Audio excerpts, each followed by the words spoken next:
sige, kayo na rich kid. Kami na tong sardinas lang ang ulam. Dumidiskarte, sumasahod. Pag naubos, nangungutang. Kumakayod, napapagod.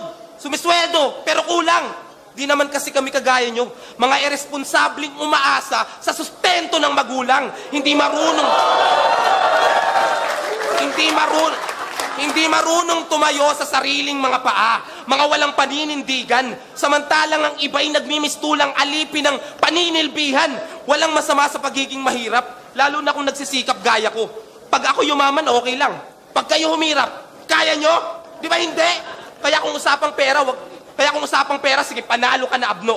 Yung 2 ulo mo, 500. Yung 2 ulo ko, 10. Pero kung usapang karanasan lang, baka hindi ka makasabay. Pinanganak akong mahirap, pero di ako mahirap, mamamatay lahat ng bagay na meron ako ngayon, naabot ko yon sa sarili kong mga kamay, hindi katulad nyo, nakalahad. Palamunin, palibasa,